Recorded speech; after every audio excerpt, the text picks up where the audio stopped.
حسین ستارہ ابو ہریرہ، نبی کا پیارا ابو ہریرہ۔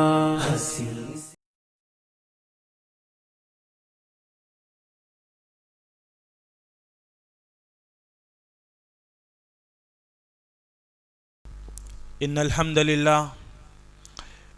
لله نحمده ونستعينه ونستغفره ونعوذ بالله من شرور انفسنا ومن سيئات اعمالنا، من يهده الله فلا مضل له ومن يضلل فلا هادي له، اشهد ان لا اله الا الله وحده لا شريك له، له الملك وله الحمد يحيي ويميت وهو على كل شيء قدير۔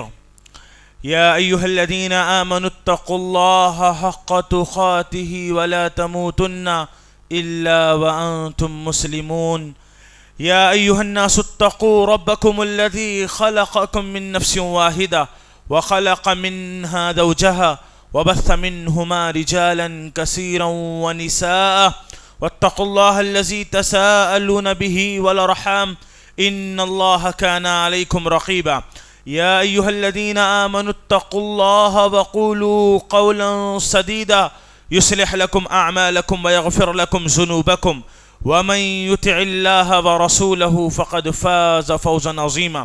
وقال تعالى في موضع آخر: أعوذ بالله من الشيطان الرجيم، بسم الله الرحمن الرحيم، كنتم خير أمة نخرجت للناس تأمرون بالمعروف وتنهون عن المنكر وتؤمنون بالله۔ وقال النبي صلى الله عليه وسلم: من رأى منكم منكرا فليغيره بيده وإن لم يستطع فبلسانه وإن لم يستطع فبقلبه ذلك أضعف الإيمان۔ تمام قسم کی تعریف ایک اللہ کے لیے لائق و زیبا ہے جو ہم تمام کا سچا اکیلا معبود ہے۔ اس اللہ کو چھوڑ کر ہم نے کبھی کسی کی عبادت نہیں کی اور اپنی آخری سانس تک اللہ کے علاوہ کسی اور کی عبادت نہیں کریں گے۔ وہی ہمارا خالق ہے، مالک ہے، مدبر ہے، مصرف ہے۔ سبحان اللہ و بحمدہ سبحان اللہ العظیم۔ بے انتہا درود و سلام کی برسات ہو اللہ کے بھیجے گئے تمام انبیاء پر، بالخصوص بے انتہا بار بار درود و سلام کی برسات نازل ہوتی رہے میرے اور آپ کے آخری نبی، امام کائنات، سرور کونین، سید المرسلین، امام الانبیاء، خاتم النبیین، افضل البشر، بہتر و برتر، شافی محشر و ساقی کوثر، سرزمین عرب کے رہبر و رہنما محمد الرسول اللہ صلی اللہ علیہ وسلم پر اللہم صلی وسلم وبارک علی نبینا و حبیبنا و سیدنا محمد وعلی آلہ و ازواجہ و اصحابہ وبارک وسلم تسلیما کثیرا۔ مختصر سی حمد و صلات کے بعد تمام قسم کی رحمتیں ہوں صحابہ اکرام و صحابیات پر کہ جن کی کاوشوں سے، جن کی قربانیوں سے دین اسلام بآسانی مجھ تک اور آپ تک پہنچا، رضی اللہ عنہم ورضوا عنہ۔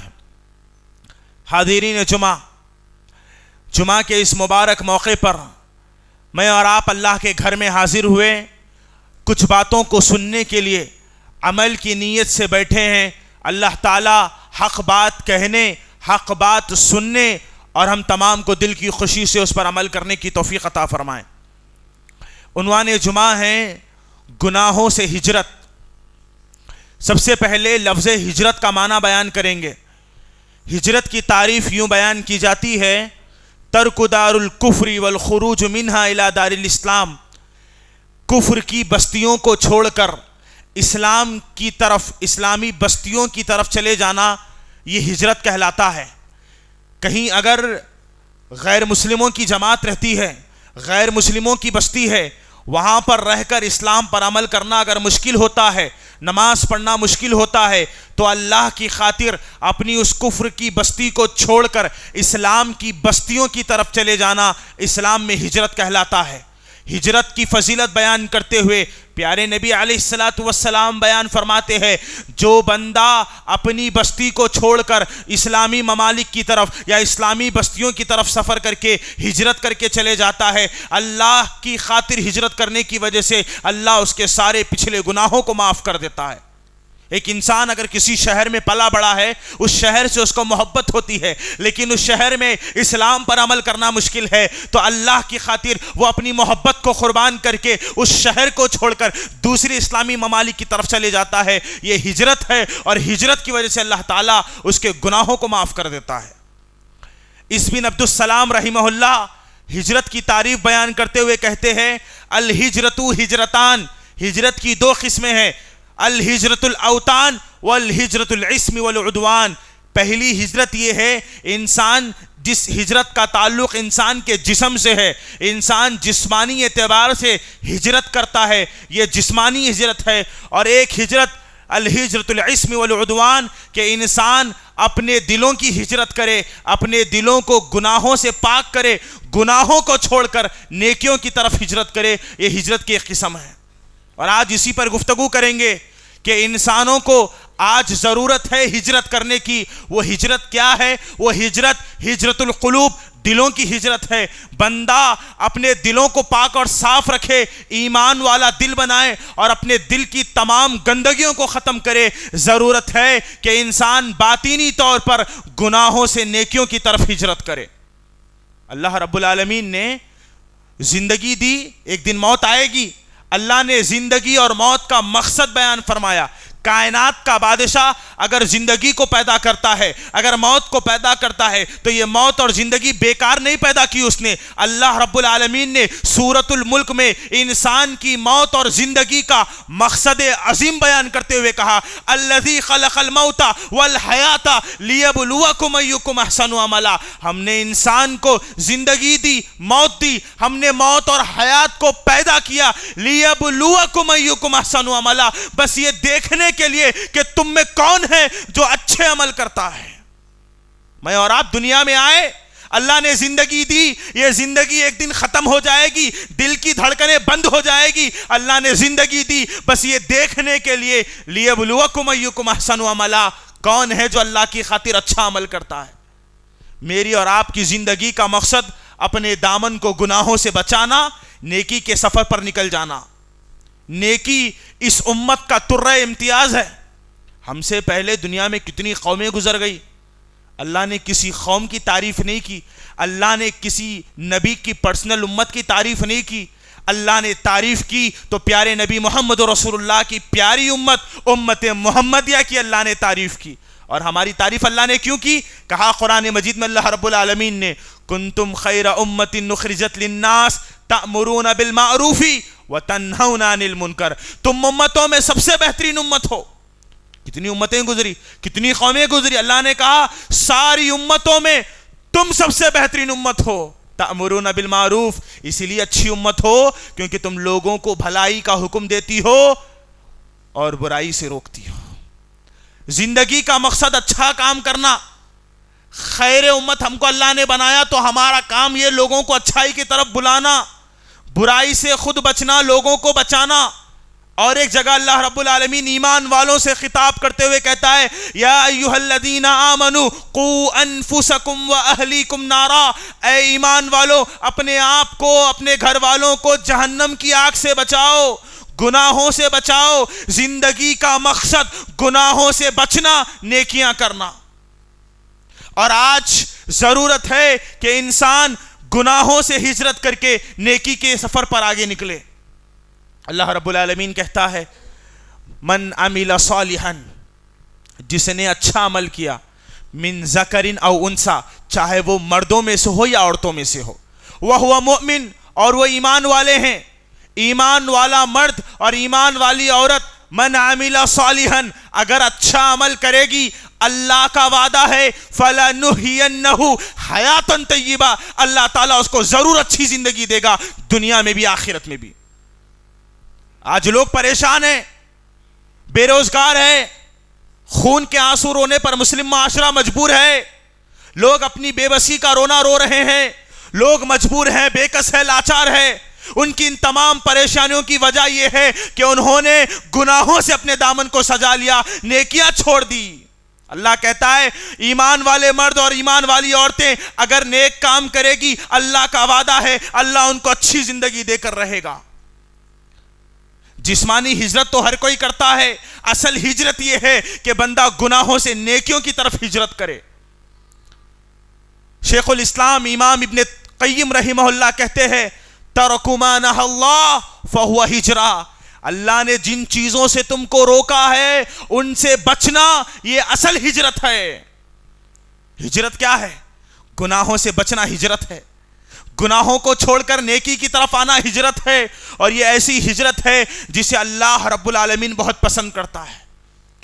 لیکن آج ہمیں اپنے حالات دیکھنے کے بعد، مسلم معاشروں کو دیکھنے کے بعد یہ دل خون کے آنسو روتا ہے کہ جس امت کو اللہ نے خیر امت کہا تھا، آج یہ امت اللہ کے دیے ہوئے اس حسین اور جمیل تحفے کو اپنے ہاتھوں سے برباد کر رہی ہے۔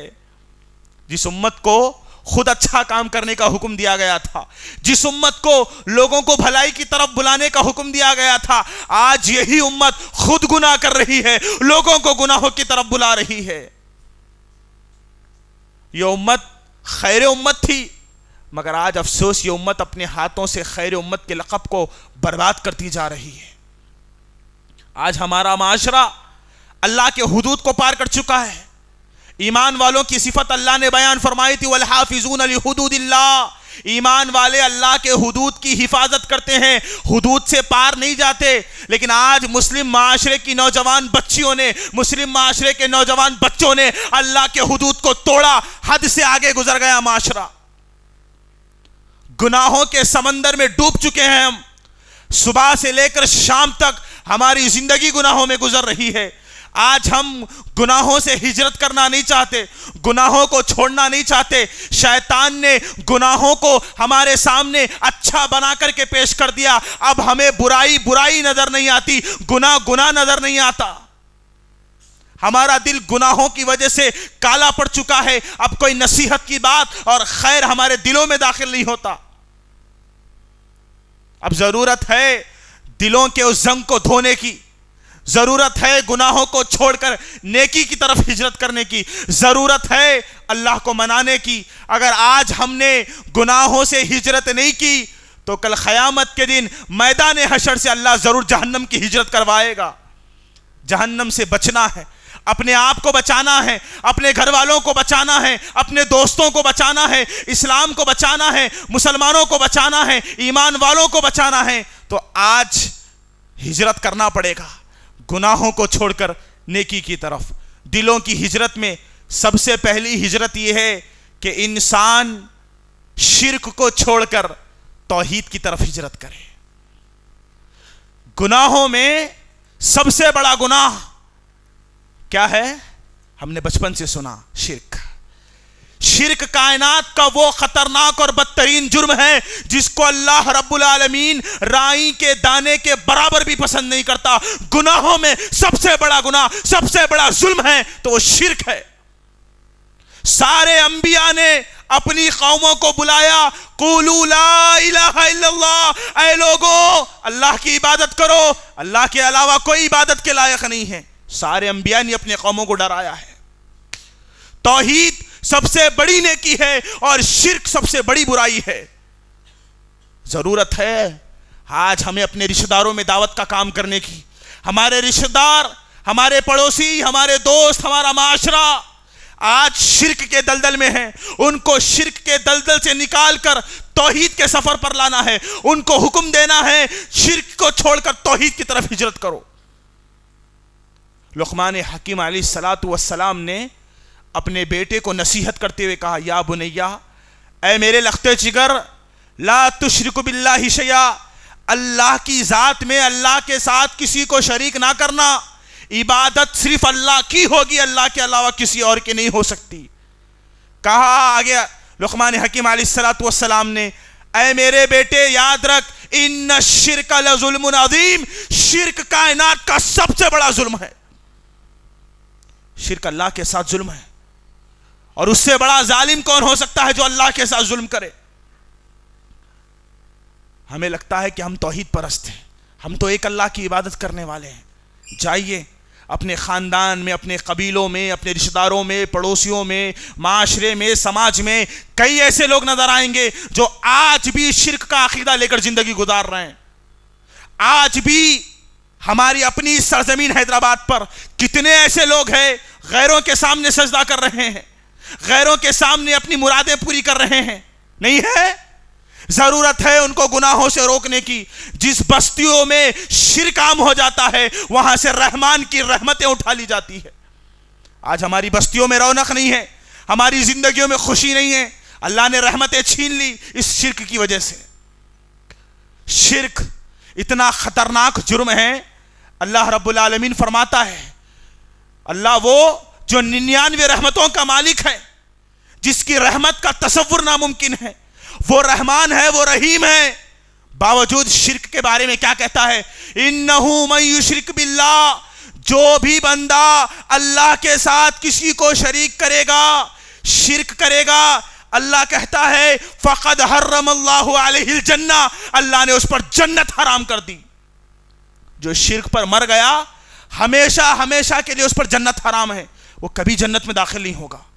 اللہ نے آگے بیان فرمایا وَمَأْوَاهُ النَّارُ، اس کا ٹھکانہ جہنم ہے، وَمَا لِلظَّالِمِينَ مِنْ أَنصَارٍ، اور ایسے مشرکوں کا، ایسے گنہگاروں کا قیامت کے دن کوئی مددگار نہیں ہوگا۔ آج ضرورت ہے کہ میں اور آپ لوگوں کو توحید کی طرف بلائیں، توحید کا درس دیں۔ اگر آج ہمارا معاشرہ شرک سے توحید کی طرف ہجرت نہیں کرے گا، کل قیامت کے دن فَوَرَبِّكَ لَنَسْأَلَنَّهُمْ أَجْمَعِينَ کے تحت ہر کوئی اللہ کے یہاں سوالی ہوں گے۔ اللہ پوچھے گا تم سے کہ تمہیں توحید معلوم تھی، تم نے لوگوں کو توحید کی دعوت کیوں نہیں دی، لوگوں کو توحید کا درس کیوں نہیں دیا؟ اللہ پوچھے گا۔ آج ضرورت ہے، اپنی زندگیوں میں خوشی چاہتے ہیں، اپنے گھروں میں اپنی بستیوں میں سکون چاہتے ہیں، دنیا اور آخرت میں عزت چاہتے ہیں، لوگوں کو توحید کی طرف بلانا پڑے گا۔ اللہ تعالیٰ توحید کی مثال بیان کرتے ہوئے کہتا ہے، توحید کی مثال اللہ نے اپنی کتاب میں دکھا وَإِنَّ لَكُمْ فِي الْأَنْعَامِ لَعِبْرَةً، اللہ نے تمہارے لیے جانوروں میں عبرت رکھی ہے۔ سبحان اللہ، اللہ کہتا ہے اللہ نے جانوروں میں عبرت رکھی ہے۔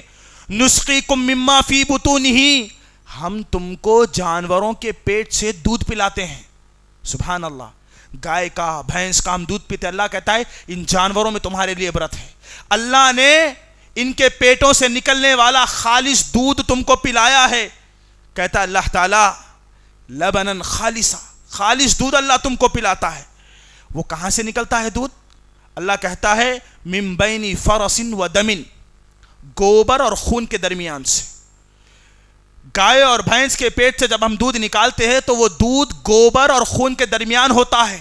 اللہ کہتا ہے من بین فرس و دم، گوبر اور خون کے درمیان سے نکلنے والا دودھ ہم تم کو پلاتے ہیں، لبناً خالصا، جو ایک دم پیور ہوتا ہے، خالص ہوتا ہے، اس میں کوئی ملاوٹ نہیں ہوتی، سائغا للشاربین، پینے والوں کے لیے وہ بڑی مزیدار چیز ہے۔ اللہ نے ایسا دودھ پلایا، جب تک دودھ مادر رحم میں تھا جانوروں کے تو گوبر اور خون کے درمیان تھا، لیکن جب پلایا تو خالص دودھ پلایا۔ دودھ پینے والا جب دودھ پیتا ہے تو نہ دودھ میں کبھی اس کو خون کی ملاوٹ نظر آتی ہے، نہ کبھی دودھ پینے کے بعد گوبر کی بو محسوس ہوتی ہے، رہتا دونوں کے درمیان ہے۔ لیکن جب اللہ نکال کر پلاتا ہے تو خالص دودھ پلاتا ہے۔ اللہ کو ملاوٹ پسند نہیں ہے، اللہ نے جب تم کو دیا تو خالص دیا، ملاوٹی دودھ نہیں دیا، ملاوٹی دودھ اللہ نے نہیں پلایا۔ اللہ چاہتا ہے کہ جب تم اس کی عبادت کرو تو اس کی عبادت میں کسی کو نہ ملاؤ۔ اللہ ملاوٹ کو پسند نہیں کرتا۔ جب اللہ نے تم کو خالص دودھ پلایا ہے تو وہ رحمان چاہتا ہے اس کا خالص دودھ پیو، خالص اس کی عبادت کرو۔ اللہ کو ملاوٹ پسند نہیں ہے۔ اللہ نے توحید سمجھائی۔ عزیز دوستو، یہ معمولی جرم نہیں ہے، کائنات کا سب سے بڑا ظلم ہے شرک۔ اس گندگی سے معاشرے کو نکالنا ضروری ہے، غیر مسلموں کو نکالنا ضروری ہے، نصرانیوں کو نکالنا ضروری ہے۔ میں اور آپ توحید والے بن گئے یہ کافی نہیں ہے، لوگوں کو توحید پرست بنانا ہے، لوگوں کو ایک اللہ کی طرف بلانا ہے، ان کو ہجرت کروانا ہے شرک سے توحید کی طرف۔ شرک اتنی خطرناک بیماری ہے، اتنا خطرناک گناہ ہے۔ محمد بن عبد الوہاب نجدی رحمہ اللہ ایک مرتبہ اپنے شاگردوں کے پاس درس پڑھانے کے لیے آئے۔ شاگردوں نے استاد محترم کے چہرے پہ اداسی دیکھی، پوچھا اے استاد محترم کیا بات ہے کہ آج آپ کا چہرہ مایوس نظر آ رہا ہے، غمگین نظر آ رہے ہو؟ محمد بن عبد الوہاب رحمہ اللہ نے کہا کہ مجھے معلوم ہوا ہے کہ فلاں جگہ ایک آدمی نے غیر اللہ کے نام پر مرغی کو ذبح کر دیا ہے. یہ سن کر مجھے بڑی تکلیف ہوئی، اس لیے میرا چہرہ غمگین ہے. کچھ دن کے بعد محمد بن عبد الوہاب رحمہ اللہ پھر سے تدریس میں بیٹھے.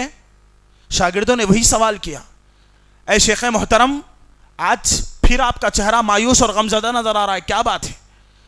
تو بڑے غم کا اظہار کرتے ہوئے محمد بن عبد الوہاب رحمہ اللہ نے کہا کہ مجھے پتا چلا ہے کہ فلاں جگہ ایک بچے نے اپنی ماں کے ساتھ بدکاری کی ہے. جیسے ہی محمد بن عبد الوہاب نے یہ کہا کہ ایک بچے نے اپنی ماں کے ساتھ بدکاری کی ہے، سارے طلبہ جوش میں آ گئے، غصے میں آ گئے. کہا محمد بن عبد الوہاب سے، اے استاد محترم ذرا پتا تو بتائیے، ہم اس نوجوان کی خیر نہیں کریں گے.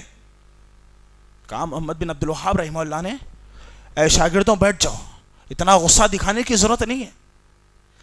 میں نے کچھ دن پہلے تم سے کہا تھا کہ ایک آدمی نے غیر اللہ کے نام پہ مرغی ذبح کر دی، تو تمہارا جوش نہیں تھا. جس طرح آج تم جوش میں آئے ہو کہ ایک بچے نے اپنی ماں کے ساتھ بدکاری کر لی، تم جوش میں آ گئے، یہی جوش تمہارا کہاں تھا؟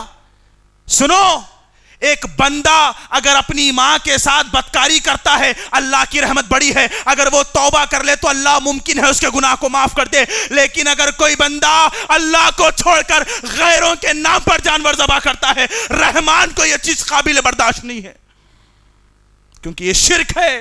ماں کے ساتھ بدکاری کرنا، اس سے سنگین گناہ یہ ہے کہ بندہ اللہ کے ساتھ غیروں کی عبادت کرے. یہ شرک کی خطرناکی ہے، اللہ شرک کو پسند نہیں کرتا. شرک سب سے بڑا گناہ ہے، توحید سب سے بڑی اچھائی ہے. ضرورت ہے میں اور آپ اور اپنے معاشرے کو لے کر کے شرک کو چھوڑ کر توحید کی طرف ہجرت کریں. ہجرت القلوب میں دوسری ہجرت یہ ہے کہ انسان ریاکاری کو چھوڑ کر اخلاص کی طرف ہجرت کرے. آج جو دور ہم گزار رہے ہیں، عصر حاضر کا یہ دور ریاکاری کا دور ہے. شو آف کا زمانہ چل رہا ہے. لوگوں کو مشہور ہونا ہے، فیم ہونا ہے، اور مشہور ہونے کے لیے لوگ کیا کیا ترکیبیں اپناتے ہیں. کوئی رسول کی گستاخی کرتا ہے، کوئی اسلام کا مذاق اڑاتا ہے، کوئی ننگے کپڑے پہنتا ہے، کوئی کچھ بولتا ہے، کوئی کچھ کرتا ہے. مشہور ہونے کی شہوت نے لوگوں کو اسلام کا باغی بنا دیا. اللہ کی بغاوت کر کے لوگ مشہور ہونا چاہتے ہیں. ریاکاری، ہر عمل دکھاوے کے لیے. ارے جو عمل اللہ کے لیے ہونا چاہیے تھا، اخلاص آج ہمارے دلوں سے مر گیا. اخلاص، اللہ تعالیٰ بغیر اخلاص کے عبادتوں کو قبول نہیں کرتا. ریاکاری کے اس دور میں ضرورت ہے کہ میں اور آپ ریاکاری کو چھوڑ کر اخلاص کی طرف ہجرت کریں. صحیح بخاری کی پہلی حدیث اللہ رب العالمین نے جو حدیث میں بیان فرمایا، اللہ کے نبی صلی اللہ علیہ وسلم فرماتے انما الاعمال بالنیات، سارے اعمال کا دار و مدار نیتوں پر ہے. نیت جیسی ہوگی بدلہ ویسا دیا جائے گا. وَإِنَّمَا لِكُلِّ امْرِئٍ مَّا نَوَىٰ، جس کی جو نیت ہوگی اللہ وہی بدلہ دے گا. فَمَنْ كَانَتْ هِجْرَتُهُ إِلَى اللَّهِ وَرَسُولِهِ فَهِجْرَتُهُ إِلَى اللَّهِ وَرَسُولِهِ. جس نے اللہ اور اس کے رسول کی خاطر ہجرت کی تو اس کی ہجرت اللہ اور اس کے رسول کے خاطر ہے. لیکن اگر کسی نے دنیا پانے کے لیے یا کسی عورت کی محبت میں ہجرت کی تو پھر وہ ہجرت اس کے منہ پہ مار دی جائے گی. آج ہم عمل تو کرتے ہیں، نمازیں، روزہ، زکوٰۃ، صدقہ، خیرات، قربانی، حج، عمرہ، سب کچھ ہو رہا ہے، مگر خالص اللہ کے لیے نہیں ہو رہا ہے. ہم اللہ کو دکھانے کے لیے نہیں کر رہے ہیں. اگر بندہ عمرے پہ جا رہا ہے، 25 لوگوں میں اعلان کر رہا ہے میں عمرے کو جا رہا ہوں، یہ دکھاوا ہے. بندہ نماز پڑھ رہا ہے، کوئی آ کر بازو بیٹھ گیا، اس کے دل میں خیال پیدا ہوا کہ بازو والا مجھے دیکھ رہا ہے، وہ اپنی نماز کو اچھی بنانے کی کوشش کرتا ہے. یہ ریاکاری نہیں تو اور کیا ہے. ارے ہمارا ہر عمل صرف اللہ کے لیے ہونا چاہیے تھا، لیکن آج ہم نے اللہ کے ساتھ غیروں کو دکھانا شروع کر دیا. شو آف، لوگوں میں مشہور ہونا جو ہے ہمارے لیے. لوگ کہیں بھائی نمازی ہے، پرہیزگار ہے، متقی ہے، عمرہ کر رہا ہے. جس نے لوگوں کو دکھانے کے لیے عمل کیا، اس کی ساری نیکیاں اس کے منہ پہ مار دی جائے گی. یہی وجہ ہے پیارے نبی علیہ الصلوۃ والسلام فرماتے ہیں کل قیامت کے دن سب سے پہلے 3 لوگوں کو جہنم میں ڈالا جائے گا. پیارے نبی کہتے ہیں سب سے پہلے جہنم میں حافظ قرآن کو ڈالا جائے گا، شہید کو ڈالا جائے گا، صدقہ کرنے والے کو ڈالا جائے گا. جب یہ تینوں پہنچیں گے جہنم میں جانے کی باری ہوگی، اللہ کہے گا حافظ قرآن سے، بتا تو نے حفظ کیوں کیا، قرآن یاد کیوں کیا؟ تو وہ کہے گا اللہ میں نے تو قرآن مجید کو بس تجھے دکھانے کے لیے یاد کیا تھا، تیرے لیے یاد کیا تھا۔ اللہ کہے گا کذبتا، تو جھوٹ بولتا ہے، تو جھوٹ بولتا ہے، تو نے میرے کلام کو بس اسی لیے یاد کیا تاکہ لوگ تجھے قاری کہے، لوگ تجھے حافظ کہے، تو لوگوں میں مشہور ہونا چاہتا تھا، تو چاہتا تھا کہ لوگ تجھے حافظ صاحب کہہ کر پکارے، تجھے قاری کہہ کر پکارے۔ تو جھوٹ کہتا ہے، تو نے قرآن تو یاد کیا مگر میرے لیے یاد نہیں کیا، تو نے لوگوں میں مشہور ہونے کے لیے قرآن یاد کیا تھا، نارا جہنم میں چلے جا۔ پھر آئے گا شہید جس نے اپنا خون اپنی جان دے دی اللہ کی راہ میں، کہے گا اللہ میں نے تو تیرے لیے اپنی جان لٹا دی، خون بہا دیا، شہید ہو گیا۔ اللہ کہے گا کذبتا، تو جھوٹ بولتا ہے، تو میرے لیے شہید نہیں ہوا، تو چاہتا تھا کہ تیرے مرنے کے بعد لوگ تجھے شہید کہہ کر پکارے، تو لوگوں میں مشہور ہونا چاہتا تھا، چاہتا تھا کہ تیرا شو آف ہو جائے، تو لوگوں میں فیم ہو جائے، مشہور ہو جائے۔ لوگوں نے تجھے پکارا بھی شہید، تجھے دنیا میں بدلہ مل چکا ہے، اب جہنم میں چلے جا۔ صدقہ کرنے والے سے اللہ کہے گا تو نے لوگوں کو دکھانے کے لیے پیسہ دیا تھا، یتیموں کی، مسکینوں کی، غریبوں کی مدد اس لیے کی تاکہ لوگ تجھ کو دینے والا کہے، سخی کہے، تو نے میری خاطر لوگوں کی مدد نہیں کی، جا جہنم میں چلے جا۔ ریاکاری خطرناک جرم ہے جس کی وجہ سے اللہ کے نبی صلی اللہ علیہ وسلم فرماتے ان اخوف ما اخاف علی امتی الشرک الاصغر الریا۔ پیارے نبی کہتے ہیں میری امت پر مجھے سب سے زیادہ جس چیز کا خوف ہے، جس چیز سے میں اپنی امت کو لے کر ڈرتا ہوں وہ شرک اصغر ہے۔ صحابہ نے پوچھا شرک اصغر کیا ہے؟ نبی نے کہا ریاکاری ہے۔ آج ضرورت ہے ریاکاری کو چھوڑ کر میں اور آپ اخلاص کی طرف ہجرت کریں۔ ہر عمل ہمارا اللہ کے لیے ہونا چاہیے، چاہے کوئی دیکھے نہ دیکھے ہمیں کوئی پرواہ نہیں ہے۔ ہم نماز پڑھیں گے، روزہ رکھیں گے، صدقہ و خیرات کریں گے، زکوٰۃ دیں گے، حج کریں گے، عمرہ کریں گے، زکوٰۃ، ہر چیز ہماری صرف اللہ کے لیے ہونی چاہیے۔ اپنے دلوں میں ویسے ہی اخلاص پیدا کیجئے جیسا اخلاص خبیب بن عدی رضی اللہ تعالیٰ عنہ کے پاس تھا۔ خبیب بن عدی رضی اللہ تعالیٰ عنہ حارث کے بیٹے اپنے باپ کے بدلے خبیب کو قتل کرنا چاہتے تھے۔ موت کا دن مقرر کر دیا گیا۔ جب حارث کے دونوں بیٹے خبیب بن عدی کے پاس آئے، کہا خبیب آج ہم تم کو اپنے باپ کے بدلے میں قتل کرنا چاہیں گے، مار دیں گے تم کو، مرنے والے کی آخری خواہش پوری کی جائے گی، بتاؤ خبیب تمہاری کیا خواہش ہے؟ خبیب بن عدی نے کہا بس مجھے 2 رکعت نماز پڑھنے کی اجازت دو، اس کے بعد میرا قتل کر دینا۔ کہا ٹھیک ہے، خواہش پوری کی جائے گی۔ زنجیروں کو کھولا گیا۔ خبیب بن عدی رضی اللہ تعالی عنہ 2 رکعت نماز پڑھنے کے لیے مصلی پر کھڑے ہوئے، مختصر نماز پڑھی، بہت ہلکی نماز پڑھی۔ سلام پھیرنے کے بعد دشمن سے کہا کہ اے حارث کے بیٹو، چاہتا تو خبیب رکعت لمبی کر دیتا، لیکن تمہارے دل میں یہ خیال پیدا نہ ہو کہ خبیب موت کے ڈر سے نماز لمبی کر رہا ہے، اس لیے میں نے اپنی نماز کو مختصر کر دی۔ ارے صحابہ وہ جو دشمن کے دل میں یہ کیفیت نہیں دینا چاہتے تھے کہ ہم دکھاوے کی نماز پڑھتے ہیں، ارے وہ آخری نماز خبیب کی اخلاص سے لبریز، شو آف نہیں۔ جس نے عملوں میں شو آف کیا، جس نے اللہ کے ساتھ کسی اور کو دکھانے کے لیے کوئی عمل کیا، اس کے سارے عملوں کو اللہ برباد کر دے گا۔ آج ضرورت ہے ریاکاری کو چھوڑ کر میں اور آپ اخلاص کی طرف ہجرت کریں۔ اگر آج اخلاص کی طرف ہجرت نہیں کریں گے، اللہ تعالی ہمارا حشر سے جہنم کی طرف ہجرت ضرور کروائے گا۔ دوسری اہم ہجرت، آج جس دور میں اور آپ جی رہے ہیں نفرتوں کا دور ہے، نفرتوں کی ایسی وبا معاشرے میں پھیلی ہے۔ آج مسلمان کو لے کر خوش نہیں ہے، ایک مسلمان بھائی اپنے مسلمان بھائی سے خوش نہیں ہے، ایک سگا بھائی اپنے بھائی سے ناراض ہے۔ نفرتوں کا ایسا دور ہمارے معاشرے میں آیا، باپ بیٹے سے بات کرنے کے لیے تیار نہیں، بیٹی ماں سے بات کرنے کے لیے تیار نہیں۔ حد تو یہ ہے کہ ایک مسلمان جب ہم کو سلام کرتا ہے، دلوں میں ایسی نفرتیں ہیں، ہم پلٹا کر اس کے سلام کا جواب دینا نہیں چاہتے۔ آج ضرورت ہے اللہ کی خاطر نفرتوں کو چھوڑ کر محبتوں کی طرف ہجرت کرے۔ نفرتوں کا یہ دور جو چل رہا ہے، حقیقت مانیے آج دنیا کی بربادی، مسلم معاشروں کی بربادی کی بنیادی وجہ یہی ہے۔ ایک مسلمان بھائی ہمارا، ایک مسلمان دوست ہمارا، ایک وقت اچھی دوستی تھی، دوستی دشمنی میں بدل گئی، اب وہ آپ کو سلام کر رہا ہے، آپ اس کے سلام کا جواب دینا نہیں چاہتے۔ نفرتیں شیطان کی وجہ سے آتی ہیں، کڑواہٹیں آتی ہیں، نوک جھوک ہوتی ہے، لیکن اس کا یہ مطلب نہیں کہ آپ کسی مسلمان سے بات کرنا چھوڑ دیں۔ ایسی نفرتیں پال کر رکھیں لوگ، آج سالوں سال گزر گئے، لوگ اپنے باپ کو سلام نہیں کرتے۔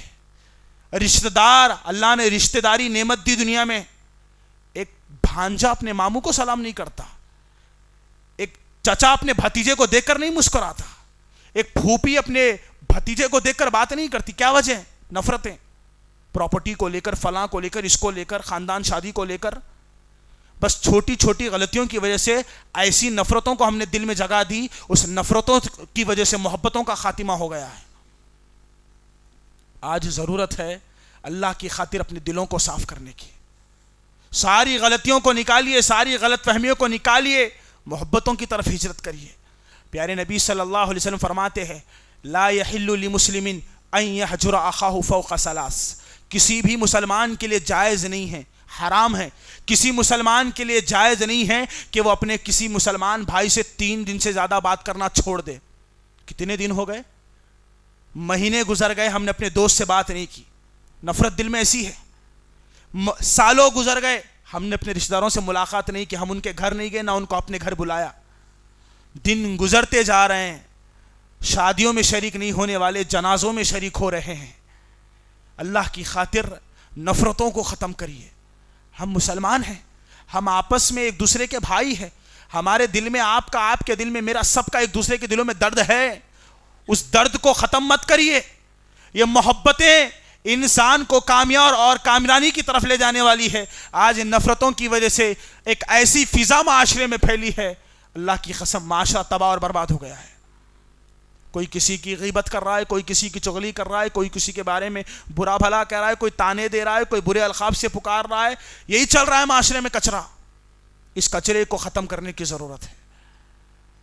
اللہ کے نبی علیہ الصلوۃ والسلام فرماتے ہیں جس نے کسی مسلمان سے بات کرنا چھوڑ دیا، اب آپ اندازہ لگائیے کہ آپ نے کس کس سے بات کرنا چھوڑ دیا ہے اور کتنے دن گزر گئے ہیں۔ پیارے نبی فرماتے ہیں اگر کسی نے کسی مسلمان سے بات کرنا چھوڑ دیا اور اس کے بعد چھوڑنے کی مدت 1 سال ہو چکی ہے، 1 سال سے آپ نے کسی سے بات نہیں کیا، پیارے نبی فرماتے اگر آپ نے کسی سے بات کرنا چھوڑ دیا اور اس کے بعد چھوڑنے کی مدت 1 سال ہو چکی ہے تو اللہ کے نبی فرماتے گویا کہ اس نے اپنے مسلمان بھائی کا قتل کر ڈالا۔ 1 سال اپنے کسی مسلمان سے بات چھوڑنا گویا کہ اس کا قتل کرنے کے برابر ہے۔ اوس و خزرج کے بارے میں آپ نے سنا ہوگا، مکہ کے 2 بڑے گروہ تھے، اوس اور خزرج، دونوں میں سخت دشمنیاں تھی۔ یہ ایک قبیلہ دوسرے قبیلے کے خون کا پیاسا تھا، لڑائی جنگیں ان میں ہوتی تھی، خون پانی کی طرح بہایا جاتا تھا۔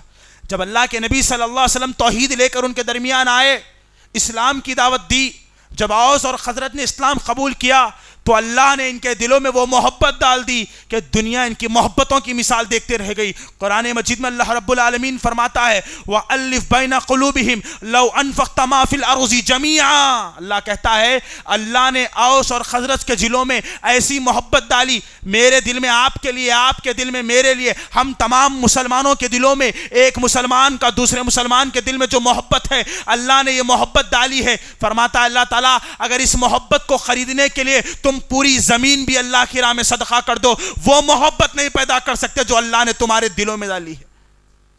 اس آیت کے بارے میں ابو اسحاق السبعی رحمہ اللہ کہتے ہیں نزلت هذه فی المتحابین، یہ آیت 2 محبت کرنے والوں کے بارے میں نازل کی گئی ہے۔ ایک دوست دوسرے دوست سے محبت کرتا ہے، کچھ نوک جھوک ہو گئی، لڑائی جھگڑا ہو گیا، ٹھیک ہے، اللہ کے نبی نے کہا بات چھوڑنا ہے، ناراضگی ہے، 3 دن کی مہلت ہے، آپ 3 دن تک بات چھوڑ سکتے ہو، ناراضگی دکھا سکتے ہو، لیکن 3 دن سے زیادہ بات چھوڑنا یہ حرام ہے، آپ کسی سے ایسا نہیں کر سکتے۔ آج 2 محبت کرنے والے دوست کہاں ہیں جو اللہ کی خاطر محبت کریں؟ ایک وقت ان کی دوستی کی مثال دی جاتی تھی، آج یہ لوگ دشمن بنے بیٹھے ہیں۔ یہ آیت 2 محبت کرنے والوں کے بارے میں نازل ہوئی ہے۔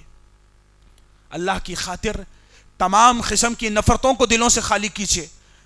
دلوں میں نفرت ہوگی ایمان کی کمی ہوگی، لہذا نفرتوں کو چھوڑ کر محبتوں کی طرف ہجرت کرنے کی ضرورت ہے۔ اللہ کے نبی فرماتے جو اللہ کی خاطر دلوں سے نفرتوں کو نکال کر اپنے لیے اپنے مسلمانوں کے لیے محبت پیدا کرتے ہیں، کل قیامت کے دن وجوہہم نور لہم منابر من نور، اللہ کہتا ہے کل قیامت کے دن ان کے چہرے چمک رہے ہوں گے، اللہ ان کو نور کے ممبروں پر بٹھائے گا۔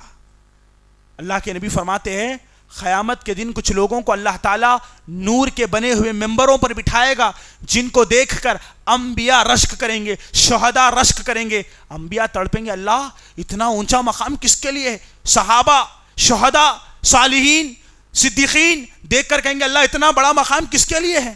اللہ کہے گا جس نے دنیا میں نفرتوں کو خالی کر کے اپنے دلوں میں اپنے بھائیوں کے لیے محبت پیدا کیجی، آج یہ جگہ ان لوگوں کے لیے ہے جو لوگ آپس میں ایک دوسرے سے اللہ کی خاطر محبت کرتے تھے۔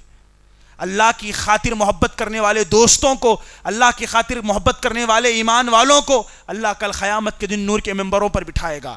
آج ہمارے معاشرے کی تباہی اور بربادی کی بنیادی وجہ یہ ہے کہ ہم نے دلوں میں ایسی نفرتیں پالی، اس نفرتوں کی وجہ سے غیبت جیسا گناہ ہم کر رہے ہیں، چغلی جیسا گناہ ہم کر رہے ہیں، لعن طعن ہم کر رہے ہیں۔ ان تمام گناہوں سے اپنے آپ کو بچانا ہے تو نفرتوں سے دل کو نکال کر محبتوں کی طرف ہجرت کرنے کی ضرورت ہے، اور ایسی محبت پیدا کرو جو محبت صحابہ اکرام نے آپس میں ایک دوسرے کی خاطر کی تھی۔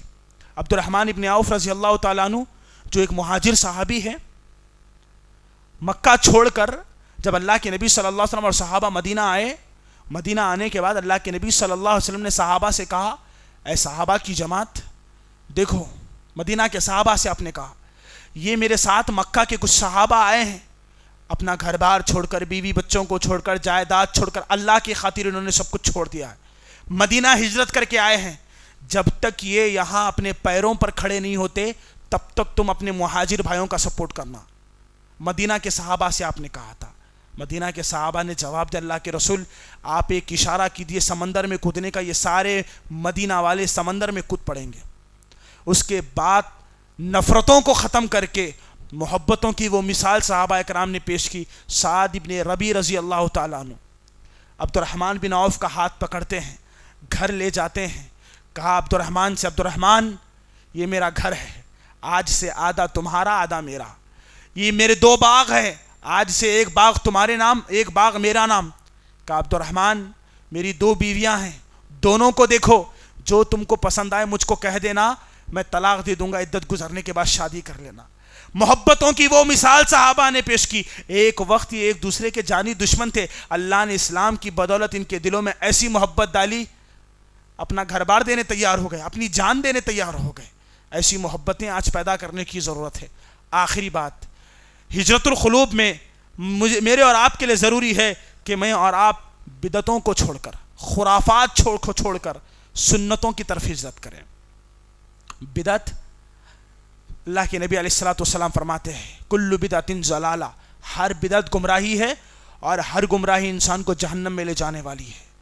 بدعت ایک خطرناک گناہ ہے، بدعت انسان کے ایمان پر حملہ کرتا ہے اور اس کے عقیدے توحید کو برباد کرتا ہے۔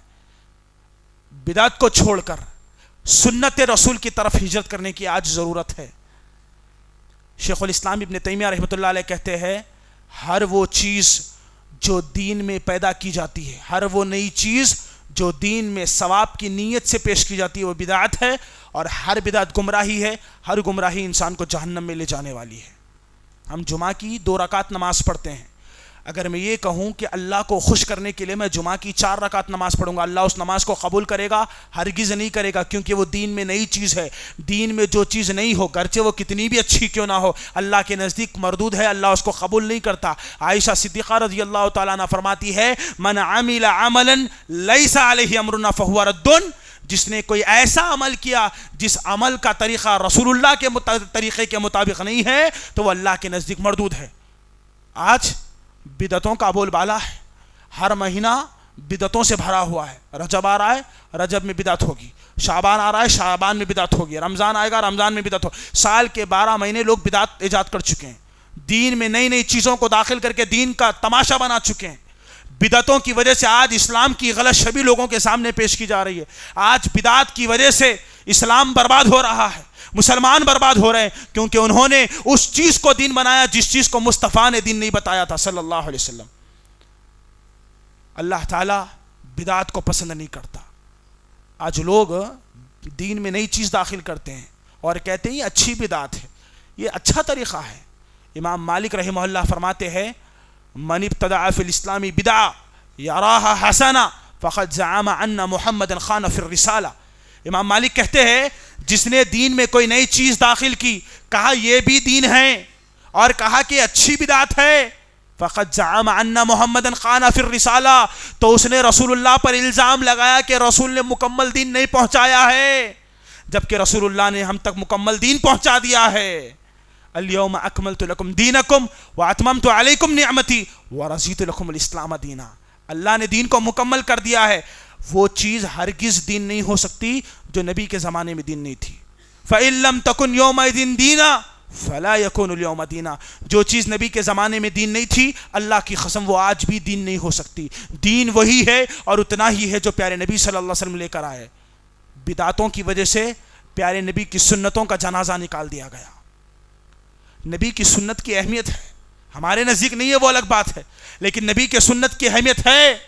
لوگ نبی کی سنتوں سے محبت نہیں کرنا چاہتے, سنتوں کی طرف ہجرت کرنا نہیں چاہتے. سنت کی کیا اہمیت ہوتی ہے. ایک آدمی اللہ کے نبی صلی اللہ علیہ وسلم کے سامنے لیفٹ ہینڈ سے پانی پی رہا تھا. اللہ کے نبی نے کہا سیدھے ہاتھ سے پی. واشرب بیمینک, سیدھے ہاتھ سے پانی پی. اس آدمی نے کہا کہ محمد میرے پاس طاقت نہیں ہے. اللہ کے نبی نے کہا سیدھے ہاتھ سے پی. اس نے پھر انکار کر دیا. رسول اللہ رحمت کائنات ہونے کے باوجود بھی بدوا دے دیے. کہا تیرا سیدھا ہاتھ تیرے منہ تک کبھی نہ اٹھے. علماء کہتے ہیں وہ زندگی بھر کبھی اپنے سیدھے ہاتھ کو اپنے منہ تک نہیں لے جا سکا. فرمایا اس کو سیدھے ہاتھ سے پینے سے, رسول کی سنت ہے سیدھے ہاتھ سے پانی پینا, اس کو سیدھے ہاتھ سے پانی پینے سے کسی چیز نے نہیں روکا سوائے اس کے تکبر نے. آج اس کا تکبر, نہیں چاہتا انسان تکبر کو چھوڑ کر سنت کی طرف آئے, نہیں چاہتا انسان بدعت کو چھوڑ کر سنتوں کی طرف آئے. ہماری اور آپ کی ماں عائشہ صدیقہ رضی اللہ تعالیٰ عنہ موت کے آخری لمحوں میں ہیں. جب حضرت عائشہ مرض الموت میں پہنچی, عبداللہ بن عباس رضی اللہ تعالیٰ عنہ ملاقات کرنے کے لیے اماں عائشہ کے حجرے پر آئے. دستک دی, خادمہ نے دروازہ کھولا. کہا عباس نے جاؤ, عبداللہ بن عباس کہتے ہیں جاؤ خادمہ امی جان سے کہو کہ عبداللہ بن عباس موت کے آخری لمحوں میں عائشہ سے ملاقات کرنے کے لیے آئے ہیں, اجازت مانگو. امی جان نے اجازت دی تو عبداللہ بن عباس اپنی امی سے ملاقات کرے گا. خادمہ عائشہ صدیقہ رضی اللہ تعالیٰ عنہ کے پاس آئی. کہا امی جان وقت کے ایک بہت بڑے صحابی مفسر قرآن عبداللہ بن عباس آئے ہیں, آپ موت کے آخری لمحوں میں ہیں, عبداللہ بن عباس آپ سے ملاقات کرنا چاہتے ہیں.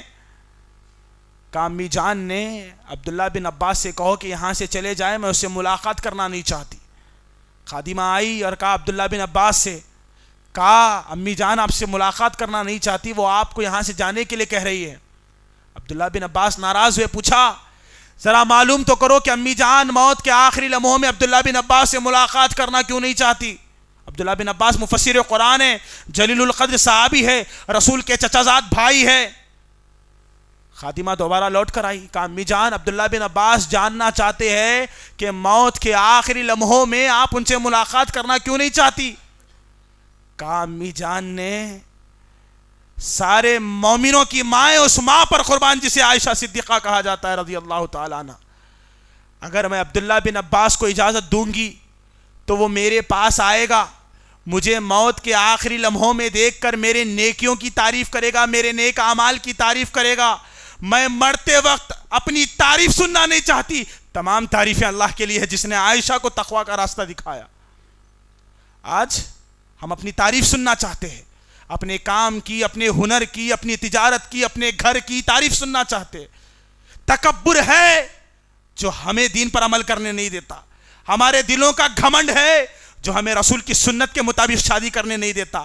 تکبر ہے جو ہمیں کپڑوں کو ٹخنوں کے نیچے لٹکانے پر مجبور کرتا ہے. یہ ہمارا غرور ہے, ہمیں چہروں پر رسول کی سنت داڑھی چھوڑنے نہیں دیتا. یہ ہمارا غرور ہے, ہمیں سنتوں کی طرف ہجرت کرنے نہیں دیتا.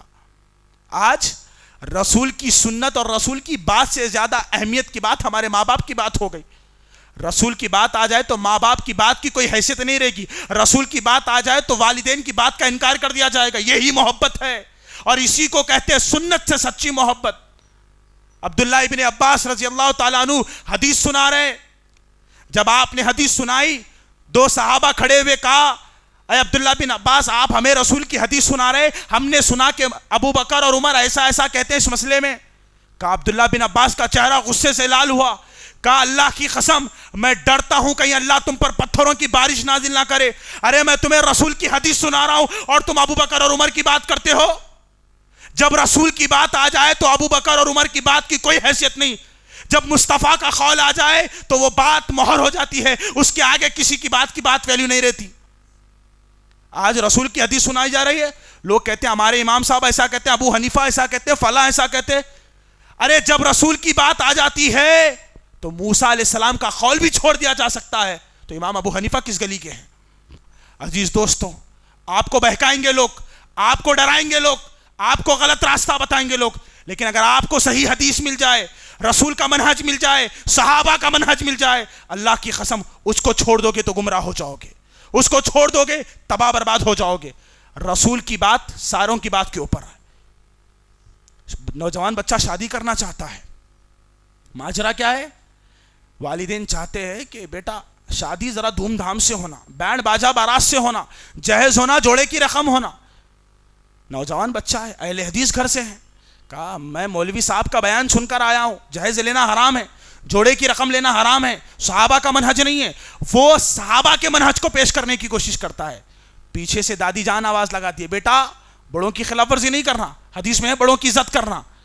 پیچھے سے والدین آواز لگائیں گے, چاچا آواز لگائیں گے, تم کو سنت کے مطابق شادی کرنے نہیں دیں گے, تم ڈٹ جاؤ لیکن رسول کے مطابق شادی کرنے کی کوشش کرو. یہی محبت ہے. ایک آخری بات کہہ کر میں اپنی جگہ لوں گا. ام حبیبہ رضی اللہ تعالیٰ عنہ نبی کی بیوی ہے, ازواج مطہرات میں سے ہے, مدینہ میں ہے. ام حبیبہ کے باپ ابو سفیان ابھی کافر تھے, مسلمان نہیں ہوئے. فتح مکہ میں انہوں نے اسلام قبول کیا تھا, لیکن یہ بات اس سے پہلے کی ہے. ابو سفیان کو بیٹی کی یاد آئی. ابو سفیان کافر ہے, مکہ کا گورنر ہے, کافر ہے, اسلام نہیں قبول کیا ہے. اس کی بیٹی نبی کی بیوی, امت کی ماں ہے, مسلمان ہو چکی ہے. بیٹی کی محبت میں سفر کر کے ابو سفیان مکہ چھوڑ کر مدینہ آئے. جب مدینہ آئے تو اپنی بیٹی ام حبیبہ کے حجرے میں داخل ہوئے. باپ نے بیٹی سے ملاقات کی, بیٹی مسلمان ہے, سارے مومنوں کی ماں ہے, اب ہے کہ کافر ہے. اتنی دور سفر کر کے ابو سفیان بیٹی سے ملاقات کرنے کے لیے آیا ہے. رسول اللہ کا بستر بچھا ہوا تھا. ابو سفیان جو مکہ کا گورنر تھا, رسول اللہ کے بستر پر بیٹھنا چاہتا تھا. جیسے ہی ابو سفیان کے قدم رسول کے بستر پر آئے, ام حبیبہ نے نیچے سے بستر کھینچ لیا. کوئی بیٹی کرتی ہے آج کی؟ باپ بیٹھے اور کرسی ہٹا لے, کوئی بیٹی کے پاس ہمت ہے؟ کہا ابو سفیان نے, اے میری بیٹی کیا بات ہے, تیرا باپ اتنی دور سے سفر کر کے آیا, تیری محبت میرے دل میں جاگ اٹھی, بتا کیا یہ بستر میرے لائق نہیں ہے یا میں بھی اس بستر کے لائق نہیں ہوں, تو نے بستر ہٹا دیا. پلٹا کر ام حبیبہ نے جو جواب دیا, آج سارے نوجوان بچوں کو ضرورت ہے ایسا جواب اپنے ماں باپ کو دینے کی, اسلام کی محبت میں ساری بدعت کو چھوڑ کر, خرافات کو چھوڑ کر, گندگیوں کو چھوڑ کر محبت رسول کی طرف جانے کی. کہا ابا جان آپ کافر ہے اور میرا نفس اس بات کی اجازت نہیں دیتا کہ ایک کافر میرے رسول کے بستر پر بیٹھے, اٹھ جائیے یہاں سے. آج ضرورت ہے ایسا جواب دینے کی. ہمارے پاس, ہمارے دلوں میں رسول کی محبت پہلے ہے, بعد میں والدین کی, معاشرے کی محبت ہے. وآخر دعوانا ان الحمدللہ رب العالمین. مزید علماء اور مقررین کے بیانات سننے کے لیے ہمارے YouTube چینل کو سبسکرائب کیجیے. جزاک اللہ.